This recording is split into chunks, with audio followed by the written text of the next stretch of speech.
because Coach P was tough, like he was tough. But I remember my freshman year, I'm hardly playing, and we're getting ready, and I want to say it's Mississippi State, but it's either Mississippi State or Ole Miss that we're getting ready for a game. And I hadn't played in like a month, like as far as games, I hadn't played in like a month. So in practice, there's the 10 guys who play, and then I'm like the 11th. Me and Cameron are over there as like the 11th and 12th guys, And so like we get in when somebody needs a rest, but we're not in practice very long, I'm doing extra individual stuff during the week, but the actual practice is really almost off time because I'm only getting 5 minutes here, 5 minutes there. In a 2.5 hour practice, I'm getting about 25 minutes in. So anyway, I don't know. He must have looked over and saw me not paying attention or something.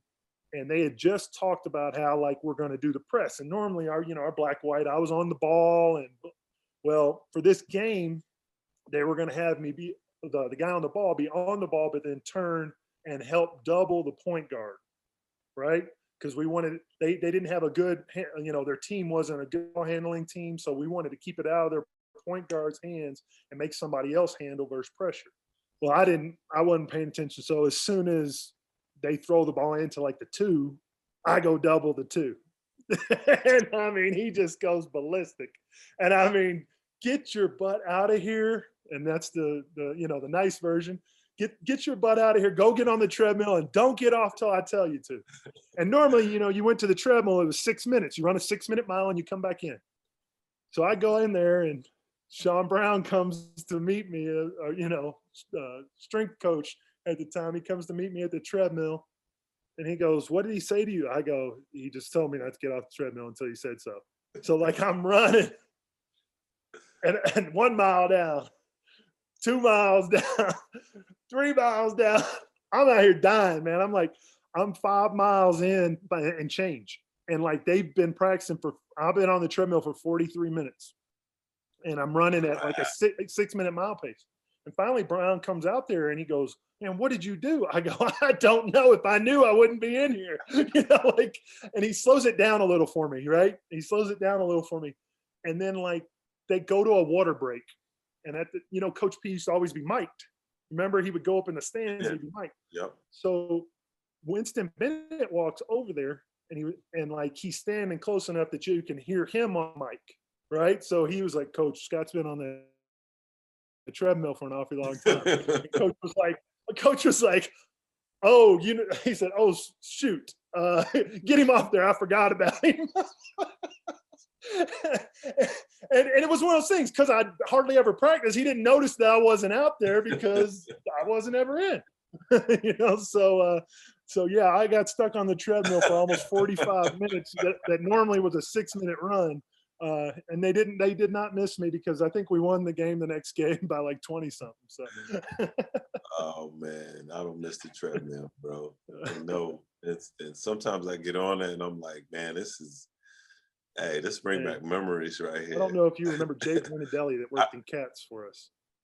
Yes. So Jay was the Energizer Bunny. Yes, he ran cross track, in cross country at Kentucky. So like he worked with us. One of my times of missing class, my punishment was go run with Jay at 6 a.m. Except Jay runs 10 miles. So like I got stuck with Jay. I had a lot of. If you go to my freshman year, like Al, and DA experienced that one morning. Yeah, we did. Go back and listen. I had a lot of those running times. Yes, definitely. Hey, man, we were in shape. I know that much. No doubt. But Steve was never a factor for us. Everybody in shape, especially you. I remember you beat us in the mile one year. You went to the USA trials. I think you played USA.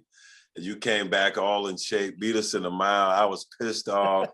I was like, no, that's not going to ever happen again. So Coach calls me the day before because like I was going to get in late, and he was like, "Hey, we got the mile tomorrow, but you just come by and you can just watch tomorrow and run it later." And I was like, "No, Coach." I was like, "I got to run it. I can't No, I can't have those other guys like saying got extra time or anything like that. I said, no, coach. And I told him, I said, coach, I'm in pretty good shape right now. So I think I'm going to win it. Definitely My won freshman it. year was hilarious. You should have seen me run the mile freshman year, though. We had Pope who could run it. Walt was a deer. Like Walt was, I mean, he could run like a deer. Tony could run it. You know, we had some dudes that can run it. And that was my thing. Like my freshman year, I could run. I could always run like distance and stuff. So like I wanted to come in. I was like, I ain't doing nothing else, you know, good right now. I want to come in and win this thing. So we had Dr. Caborn, who used to run a lot too, and he would pace it. He's like, I'm gonna pace y'all for a 5-minute mile, and then you know, in the last lap, I'll slow down. Y'all can just go or whatever. So I was like, man, I'm gonna stay on his heels. I'm running a 5-minute mile, and I remember like. I swear, like that fourth lap started, it was like a piano jumped on my back. I was in front of everybody, and here comes Walt. Here comes, you know, it's like, and I still ran like a good time because I had been out there so far. But like, man, I didn't understand pacing and then them guys and everything and how good a shape they were in, and so. Doc Cablon was doing it back then. Wow, no, he was actually like. It looked effortlessly. He was a pacer. He paced us, and then like I say, he would slow down on the last lap, and he'd probably still get like a 5:15, 5:20. Unbelievable how much we ran.